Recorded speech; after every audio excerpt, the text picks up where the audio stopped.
Welcome to Life Stories, where each story brings you closer to the heart of human experiences, the lessons we learn, and the paths we take. Today, we dive into the journey of Margaret, a woman whose life was filled with unexpected twists, profound moments, and discoveries that would forever change her. Her story reminds us that the true treasures in life aren't always what we seek, but what we find along the way. Join us as we embark on this heartfelt journey together. Don't forget to subscribe to start today's story with Life Stories. Maplewood was the kind of town where time seemed to stand still. Its tree-lined streets were dotted with charming houses, each with its own unique character. Among them was Margaret Anderson's Victorian-style home. Its pale blue paint faded but still lovely, surrounded by a garden that burst with life.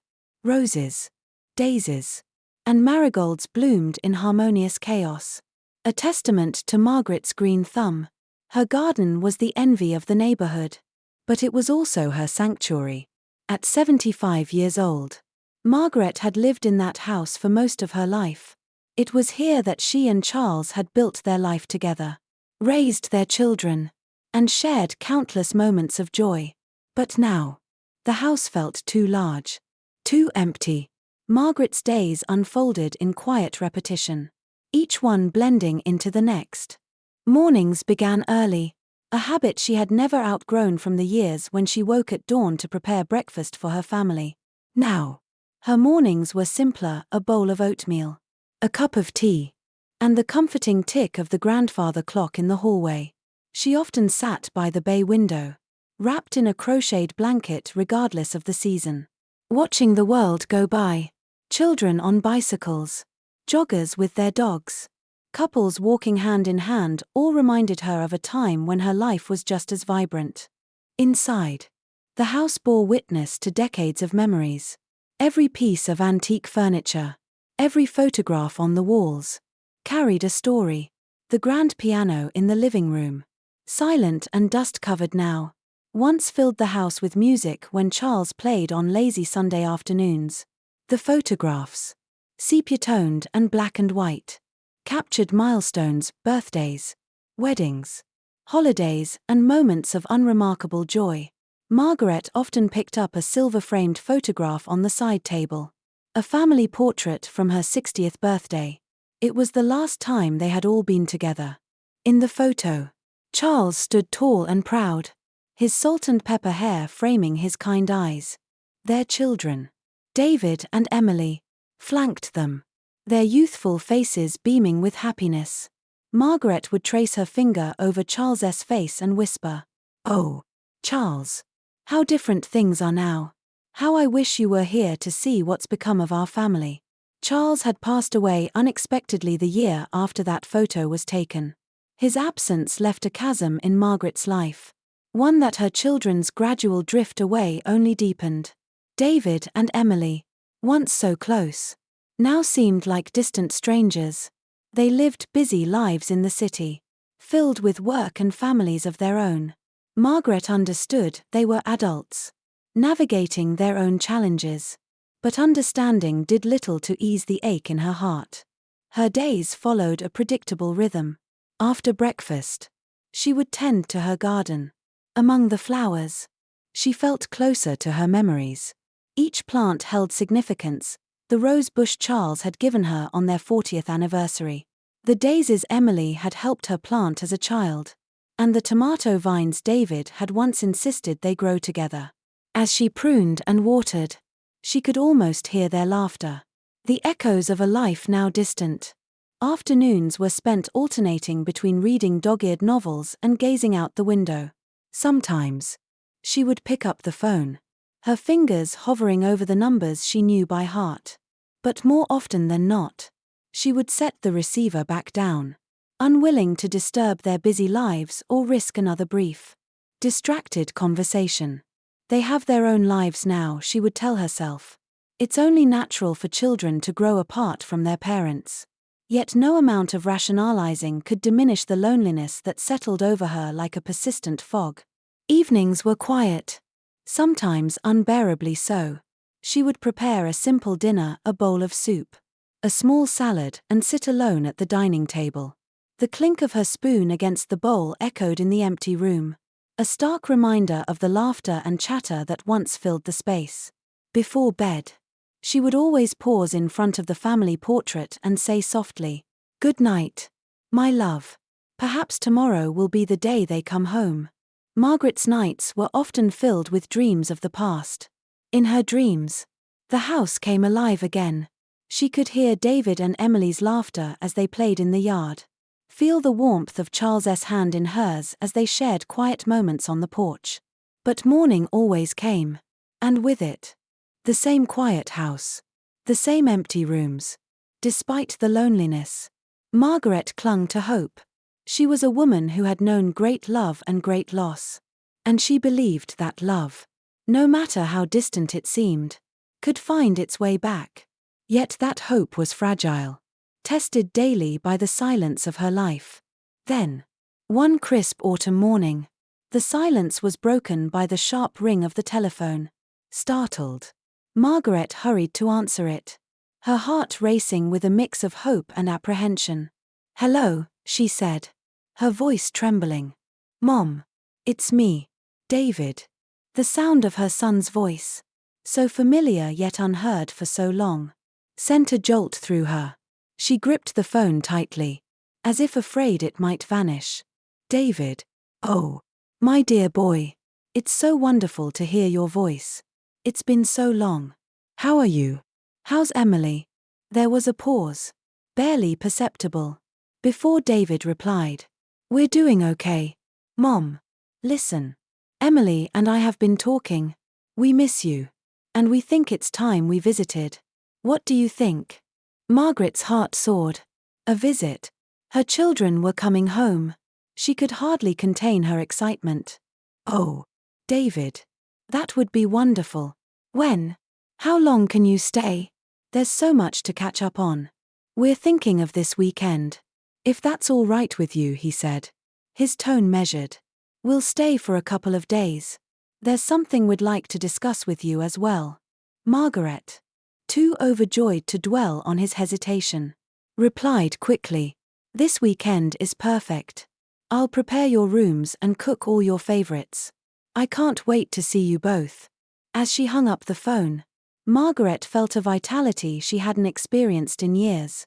She bustled around the house, dusting neglected corners, changing linens, and planning menus.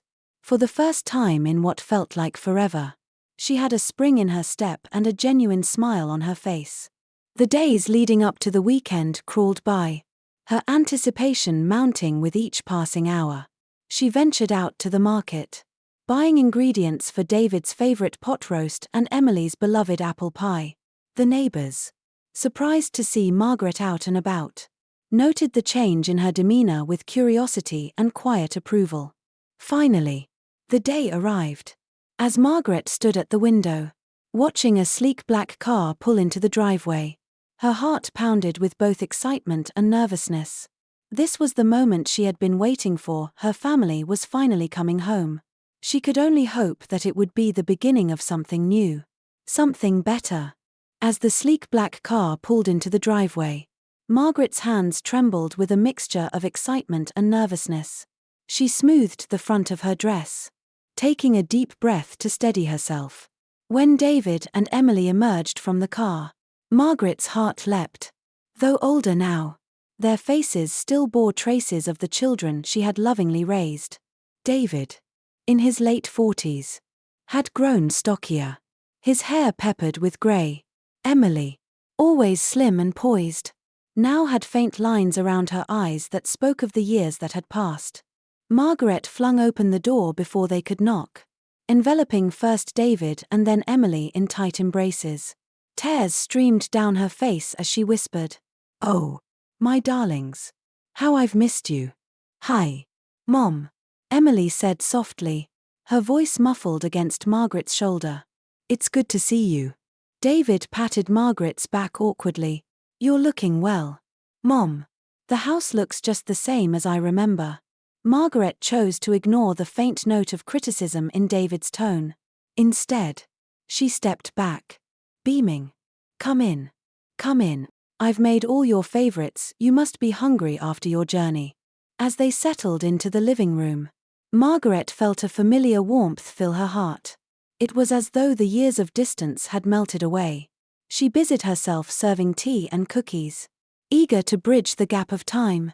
So she began, her voice bright with hope. Tell me everything. How are your jobs? David. How's Sarah? Emily. Are you still with that nice young man? What was his name again? David and Emily exchanged a glance. One Margaret couldn't quite interpret. David cleared his throat, a shadow of discomfort crossing his face.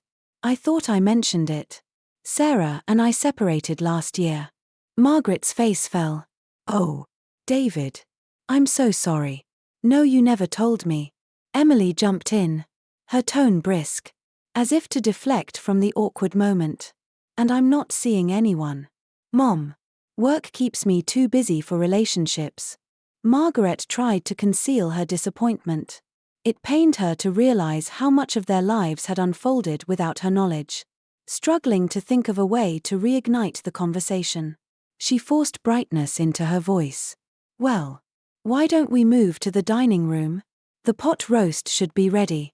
And I've made your favorite apple pie, Emily. As they sat around the dining table, the familiar flavors of Margaret's home cooking seemed to ease the tension. For a while, the conversation flowed more freely.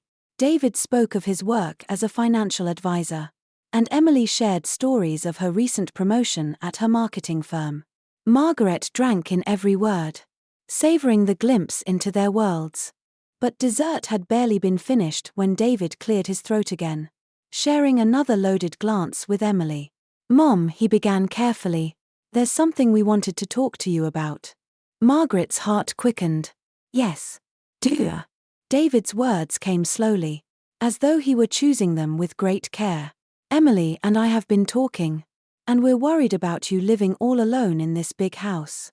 It must be so much work to maintain. And honestly, it's not safe for someone your age to be on their own like this. Margaret blinked, taken aback. Oh, but I manage just fine. David. The house keeps me busy, and I have my garden. Emily leaned forward, her voice gentle but firm. Mom, what David is trying to say is that we think it might be time for you to consider selling the house and moving somewhere more manageable. Somewhere closer to us. The words hit Margaret like a physical blow. Sell the house, she stammered, looking from David to Emily with wide, disbelieving eyes. This is our home. Your father and I built our life here. You grew up here. How could I possibly leave? David reached across the table, taking her hand in his. Mom, we understand this is difficult. But think about it. You could have a fresh start in the city. We could see each other more often. And you wouldn't have to worry about maintaining this big house and garden anymore. Margaret's mind reeled. On one hand, the thought of being closer to her children, of being a part of their lives again, was tempting. But on the other, the idea of leaving behind the only home she had known for decades was terrifying. She shook her head, her voice trembling. I don't know. It's such a big decision. Can I have some time to think about it? Emily nodded, patting Margaret's other hand. Of course. Mom, we don't expect you to decide right away. Just promise us you'll consider it. The rest of the evening passed in a blur for Margaret. She went through the motions of being a good hostess. But her thoughts were elsewhere. When she lay in bed that night, sleep eluded her. She could hear David and Emily's muffled voices from downstairs, their tone serious. Were they already making plans for her life without her consent? The next morning, over breakfast, David broached the subject again. Mom, Emily and I were thinking, why don't you come visit us in the city for a while? You could see what life is like there, and it might help you make a decision about selling the house. Margaret looked at her children's eager faces and felt a glimmer of hope. Perhaps this was the chance she had been waiting for to reconnect with David and Emily, to feel like a family again. All right, she said finally, a small smile playing on her lips. I'll come for a visit. But I'm not making any promises about selling the house just yet. David and Emily exchanged triumphant glances. That's all we ask. Mom, Emily said, squeezing Margaret's hand. You'll see. Life in the city is exciting. You'll love it. As they prepared to leave, Margaret stood on the porch, watching them load their bags into the car. A mix of emotions swirled within her: excitement at the prospect of change, fear of the unknown, and a lingering sadness at the thought of leaving her beloved home. We'll call you soon to arrange your visit, David said, giving Margaret a quick hug. Take care, Mom. As the car pulled away, Margaret waved, a single tear rolling down her cheek. She turned to look at the house, its familiar lines and weathered paint suddenly seeming both comforting and confining. Oh, Charles, she whispered to the empty air. What should I do? Little did Margaret know, this visit to the city was just the beginning of a journey that would test her love, challenge her beliefs, and ultimately lead her to discover a strength she never knew she possessed. The days leading up to Margaret's visit to the city were filled with a restless energy. She moved through her home with a sense of purpose she hadn't felt in years. She meticulously packed a small suitcase, tucking in a few cherished items: a framed photo of Charles, a well-worn scarf he had gifted her on their last Christmas together, and a small diary she'd kept for decades. These pieces of her life would serve as her comfort in the unfamiliar world of the city. When the day of departure finally arrived, Margaret stood on her porch, her heart heavy as she took one last look at her beloved home. The roses in the garden were in full bloom, their sweet fragrance filling the air. She bent down to touch a delicate petal, whispering, "I'll be back soon." David's car arrived precisely on time, and Margaret forced a smile as he stepped out to help with her bag. The drive to the city was a mix of nervous chatter and long silences. David, eager to paint a rosy picture of city life, described bustling farmers' markets, vibrant theaters, and cozy coffee shops where neighbors gathered to chat. Margaret listened politely, her thoughts drifting to Maplewood's quiet charm and the life she had built there. When they finally arrived, Margaret's anticipation turned to confusion. Instead of David's home, they pulled up in front of a grand building with polished stone steps and manicured hedges. Margaret's heart sank as she read the sign, Oak Ridge Assisted Living Community. "David," she began, her voice trembling. "What is this place?" David avoided her gaze as he opened the car door. "Mom, I know this is a surprise, but hear me out.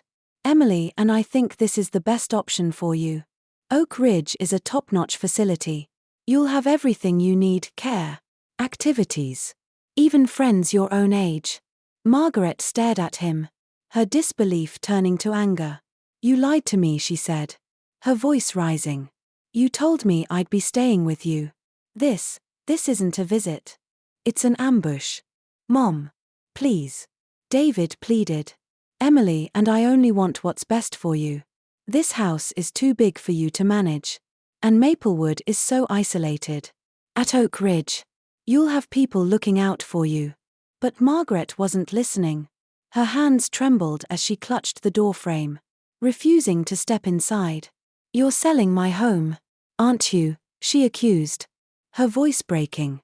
"Without my permission?" David hesitated, confirming her worst fears. "We thought it would be easier this way," he admitted softly. "The proceeds will go toward your care. You won't have to worry about anything." Tears filled Margaret's eyes as she took a step back, shaking her head. "Worry?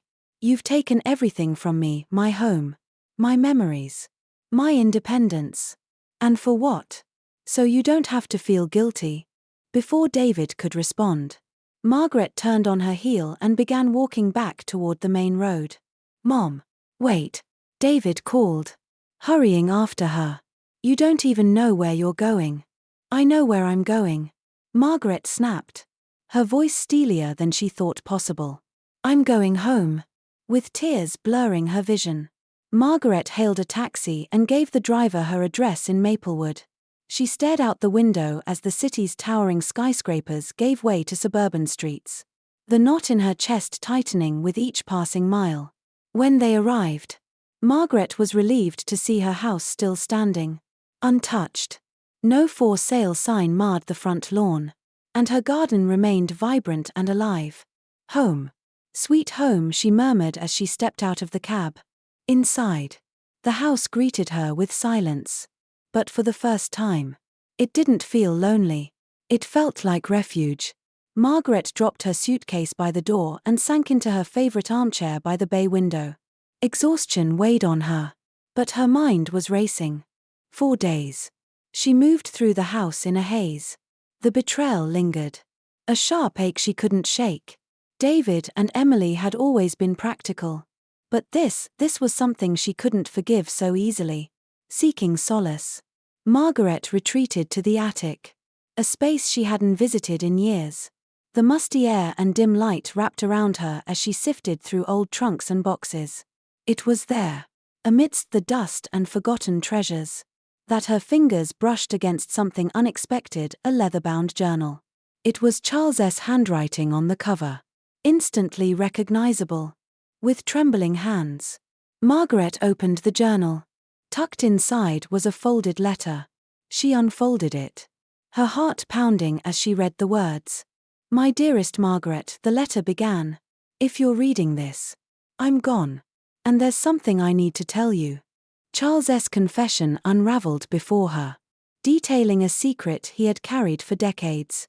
As an accountant, he had once helped cover up financial discrepancies for his company, believing he was protecting their family. The guilt had haunted him, and though he had planned to come clean, his untimely death had prevented him from doing so. Margaret sat frozen, the letter clutched in her hands. The life she thought she knew, the home she had cherished, was built on a foundation of lies. Anger and sorrow warred within her. How could Charles have kept this from her? And yet, as she read his final plea for forgiveness, her heart softened. "I hope you can forgive me, my love," the letter concluded, "and I hope our children never have to bear the burden of my mistakes." 4 hours. Margaret sat in the attic, her mind racing. The betrayal from her children and now this revelation from Charles felt overwhelming. Yet as night fell, something shifted within her.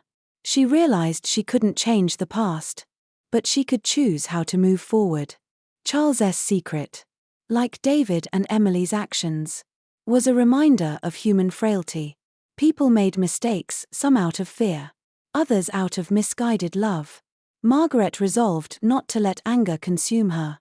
If she was to regain control of her life, she needed to start anew. The next morning, she woke with a sense of purpose. It was time to reshape her life on her terms. Margaret stepped into her garden, the morning sun warming her face. As she pruned her roses, she felt a glimmer of something she hadn't felt in a long time: hope. The morning light filtered softly through the lace curtains as Margaret sat at her kitchen table, staring at the letter from Charles that she had reread countless times. The revelations within it were still fresh, still painful, but they had given her clarity. She couldn't undo the past, but she could determine what to do with her present and her future. Margaret decided to continue clearing the attic, unsure of what else she might uncover. The musty air felt oppressive as she opened boxes filled with old toys, forgotten books, and items she hadn't seen in decades. Tucked behind a stack of crates, she noticed something unusual: a large, ornate chest. Its brass fittings were tarnished with age, and the lock looked old but intact. Intrigued, Margaret dragged the chest into the light. The weight of it surprised her, and a thrill of curiosity coursed through her. What could be inside? She fetched a hairpin from downstairs, her fingers deftly working at the lock. It clicked open with a satisfying sound, and as Margaret lifted the lid, she gasped. Inside, layers of velvet cradled a trove of treasures: sparkling jewels, gold coins, and intricately carved antiques. For a moment, Margaret was speechless. The contents looked like they belonged in a museum. She ran her fingers over the items, marveling at their beauty and wondering how they had ended up in her home. She sat back on her heels, her mind racing. What should she do? The thought of reporting the discovery immediately crossed her mind. It was likely part of Maplewood's history. Yet a small voice whispered to her that this could be her chance. The wealth in that chest could secure her future, free her from the constant fear of financial instability, and ensure she never had to depend on her children again. The temptation was strong, but so was the weight of her conscience. Margaret wasn't a woman who believed in shortcuts, and the treasures didn't feel like hers to keep. Still, the decision wasn't simple. That evening, she locked the chest and left it in the attic, deciding to sleep on the matter. The days that followed were restless. Margaret found herself drawn to the chest, unable to focus on anything else. She would sit in her garden, her hands working the soil, but her thoughts always returned to the glittering contents hidden in the attic. What would Charles have done? She wondered. What would he have wanted her to do? One afternoon, while watering her garden, Margaret noticed Sarah from next door waving as she approached. Sarah was balancing a toddler on one hip, her other child toddling clumsily behind her. "Margaret," she called. "I hope I'm not interrupting. I was just wondering if you might have a minute to watch the kids while I run a quick errand." Margaret smiled, glad for the distraction. "Of course, Sarah. I'd love to." As Sarah left, Margaret found herself captivated by the children. Their laughter filled the air as they explored her garden, giggling at the fluttering butterflies and marveling at the flowers. Margaret couldn't help but feel a pang of joy mixed with sadness. She thought of David and Emily when they were young, how they had once played in this very garden with the same innocent delight. After Sarah returned, she lingered for tea, and they talked as the children napped on Margaret's couch. Sarah spoke of her struggles balancing work and motherhood, her voice tinged with exhaustion. "It's hard sometimes. You know, Jack works long hours. And with the twins, there's never enough time or money to go around." Margaret nodded, empathy softening her features. She understood what it felt like to give so much of yourself for others. Her time with Sarah and the children reminded her of the importance of community and connection, something she had felt slipping away over the years. Later that evening, Margaret sat in her armchair, the house quiet once again. Her mind turned to the chest in the attic. She thought of Sarah, of the young couple's struggles, and of the many people in Maplewood who could benefit from what she had found. Margaret had lived a long life, one filled with both love and loss. If the treasure could help preserve the spirit of the town she loved so dearly, then perhaps its discovery had been meant for that purpose. The next morning, Margaret made her decision. She called the Maplewood Historical Society and asked to speak with someone about an important find. The woman on the other end of the line was intrigued but cautious, and they scheduled a meeting for the following week. In the days leading up to the meeting, Margaret felt a strange mix of emotions: relief, excitement, and a trace of sadness. The treasure had briefly felt like a lifeline, a way to secure her independence in the face of uncertainty. But as the decision settled in her heart, she realized that giving it away wasn't a loss. It was a chance to contribute to something greater than herself. When the representatives from the Historical Society arrived, Margaret led them to the attic and showed them the chest. Their astonishment mirrored her own from that first discovery.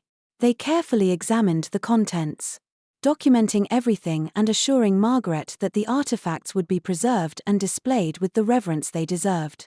As they left, one of the representatives turned to Margaret and said, "This is an extraordinary find, Mrs. Anderson. You could have kept this to yourself. But instead, you're sharing it with the community. That's an incredible gift." Margaret watched their car disappear down the road, a sense of peace washing over her. For the first time in weeks, she felt light, unburdened by the weight of uncertainty. The treasures were no longer locked in her attic but on their way to becoming part of Maplewood's legacy. And in that, Margaret found a new sense of purpose, one rooted not in what she had given up, but in what she had chosen to give. The morning after the Historical Society left, Margaret sat in her garden with a cup of tea. The air was crisp, the scent of freshly turned earth mingling with the blooms of her roses. A calmness settled over her. She had made the right decision, not just for the community but for herself. Yet even with the peace this choice brought, one wound remained unhealed: her fractured relationship with David and Emily. It had been weeks since Margaret stormed away from the assisted living facility. Since then, she had received only silence from her children. Her own pride had kept her from calling, but the ache of their absence weighed heavily on her heart. She wondered if they were angry or if they simply didn't know how to bridge the gap that had grown between them. Margaret sighed and looked down at her hands, calloused from years of gardening. Her family had been her world once, and while she had found strength and purpose in her community, nothing could fill the void left by the distance between her and her children. Her thoughts were interrupted by the familiar sound of the phone ringing inside the house. She stood slowly, her joints protesting as she made her way to answer it. Lifting the receiver, she hesitated for a moment before speaking. "Hello, Mom. It's me." Emily's voice came through, tentative but familiar. Margaret's heart leapt at the sound, but she kept her tone measured. "Emily, it's been a while." There was a pause, and then Emily sighed. "I know. Mom. I'm sorry. David and we've been meaning to call." But her voice faltered, and Margaret could hear the guilt in her tone.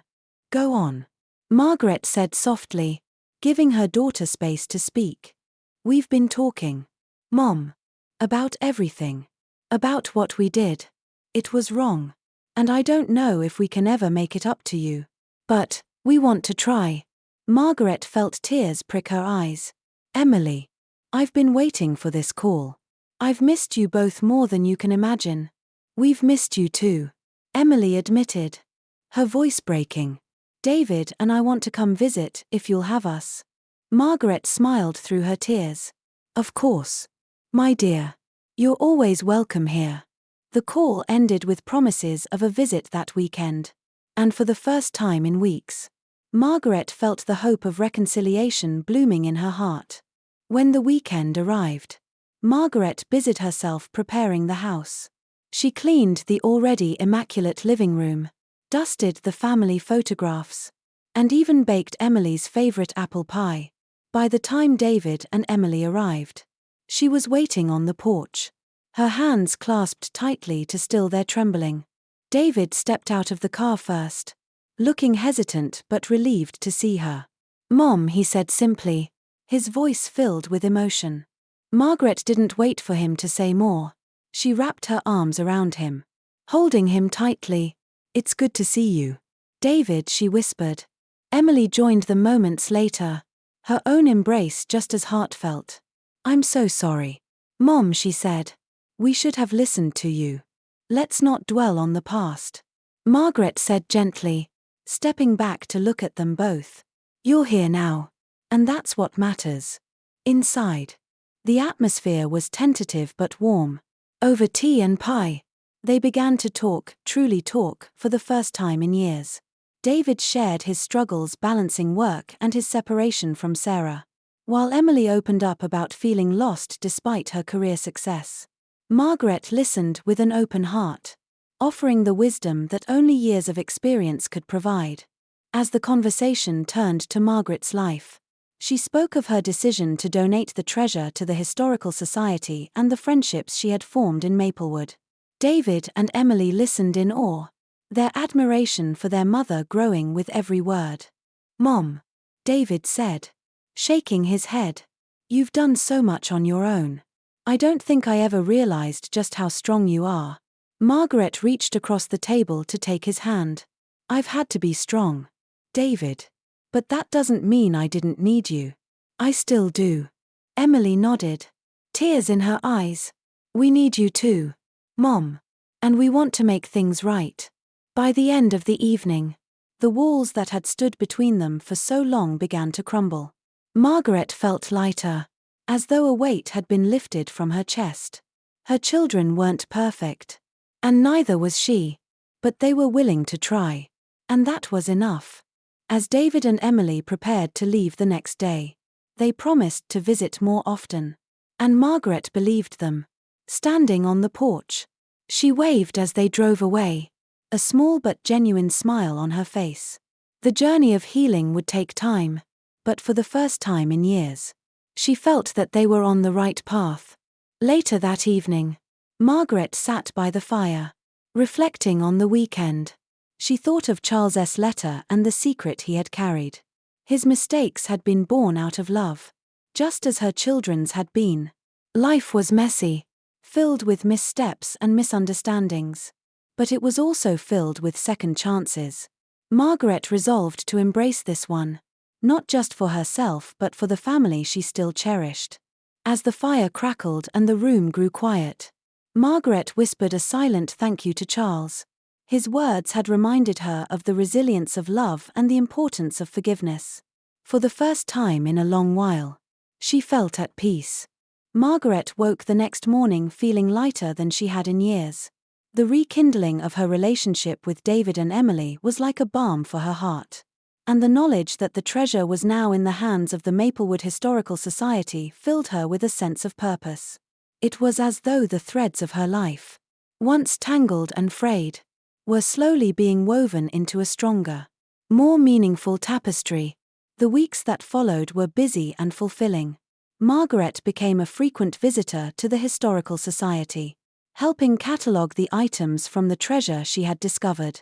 She watched with pride as the Society's small museum underwent renovations, preparing to showcase the collection to the public. Every time she saw the artifacts displayed under proper lighting, with explanatory placards detailing their significance, Margaret felt a surge of gratitude. This was her contribution, not just to Maplewood's history but to its future. Her days also grew richer with the presence of her neighbors.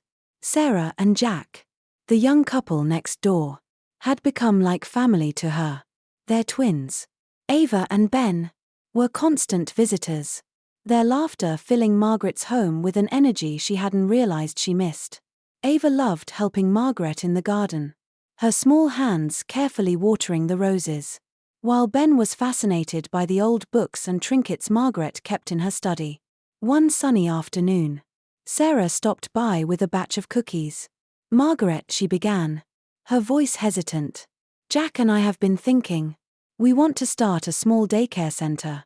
There are so many families in Maplewood who could use the help. And we'd love to use your old garden as part of it. Maybe even name it after you." Margaret was momentarily stunned. "A daycare? Here?" she asked, her mind racing as she imagined the possibilities. Sarah nodded eagerly. "Your home has such a warmth to it, Margaret. I think kids would thrive here, just like Ava and Ben do." Margaret smiled, the idea settling into her heart with surprising ease. "That sounds wonderful, Sarah. I'd be honored." The planning for Margaret's place began immediately, and Margaret threw herself into the project with enthusiasm. She offered advice on how to make the garden more child-friendly and even donated funds from her savings to help get the center started. When the first group of children arrived a few months later, Margaret stood at the gate, watching their little feet scamper through her yard, their laughter ringing out like music. It was as though the house had come alive again. Meanwhile, her bond with David and Emily continued to strengthen. True to their word, they visited often, and their conversations grew deeper with each visit. David even surprised Margaret by volunteering to help at the daycare. "I think it'll be good for me," he admitted sheepishly. "I've been so wrapped up in work that I've forgotten how to connect with people." Margaret beamed at him, proud of his growth. "You'll be wonderful with the children," she assured him. Emily, too, found herself drawn to Maplewood. Though she was still deeply involved in her career, she began spending weekends at Margaret's house, helping with garden work or simply sitting with her mother on the porch, sharing stories. One evening, as they sipped tea together, Emily confessed, "I've been thinking a lot about what matters, Mom. All these years, I've been chasing success, but I've never felt as fulfilled as I do here with you." Margaret reached out to squeeze her daughter's hand. "It's never too late to find what truly makes you happy, Emily. And you've always been welcome here." The day of the Historical Society's grand reopening finally arrived. The town buzzed with excitement as residents gathered to see the treasures Margaret had donated. The museum's main hall, renamed the Margaret Anderson Wing, was unveiled with a ribbon-cutting ceremony. Margaret stood at the center of it all, humbled and overwhelmed by the attention. As the crowd applauded, a young reporter approached her, microphone in hand. "Mrs. Anderson, this is such a remarkable contribution. What made you decide to give this treasure to the community?" Margaret smiled, her voice steady. "I've learned that life isn't measured by what we keep for ourselves but by what we give to others. This treasure belongs to Maplewood. It's part of our shared story, and I'm honored to have played a small part in preserving it." The museum became a hub for the community, drawing visitors from neighboring towns and even schools eager to learn about Maplewood's history. But Margaret's favorite moments were quieter when she would slip into the museum unnoticed. Watching as families and children marveled at the exhibits, she felt Charles's presence in those moments, as though he were silently nodding his approval. As summer turned to fall, Margaret reflected on how much her life had changed. She had started this journey feeling betrayed and alone, but she had emerged stronger, surrounded by love and purpose. The house that once felt too big for her now brimmed with life, from the daycare's daily activities to the frequent visits from friends and family. One crisp evening, Margaret sat on the porch, a blanket draped over her knees and a steaming cup of tea in her hands. She gazed at the stars, feeling a profound sense of peace. Life hadn't unfolded as she'd expected, but it had given her something even better: a second chance. A chance to heal, to give, and to inspire others. She thought of David and Emily, of Sarah and Jack, of the children at the daycare and the visitors at the museum. Her life, once quiet and solitary, now rippled outward, touching countless others in ways she hadn't imagined. And in those ripples, Margaret knew her legacy would endure. "Thank you, Charles," she whispered to the night, "for everything. I hope you can see this, wherever you are." As the stars twinkled above, Margaret felt a deep and abiding joy. The story of her life wasn't one of endings but of new beginnings. And in Maplewood, surrounded by the people she loved, Margaret Anderson was exactly where she was meant to be. As Margaret stood on the porch one final time, looking out over the quiet, peaceful town of Maplewood, she realized how far she had come. The twists and turns of her life had led her here, to a place filled with love, purpose, and legacy. The treasure she had uncovered wasn't just the artifacts from the past, but the relationships she had built, the community she had nurtured, and the peace she had found within herself.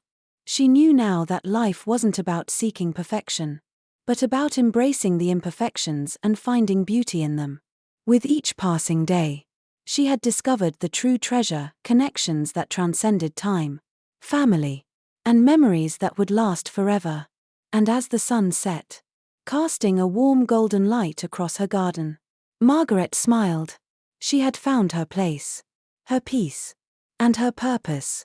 Thank you for following Margaret's story. If you enjoyed this life journey, don't forget to subscribe to our channel and stay tuned for more inspiring stories from Life Stories. See you in the next video.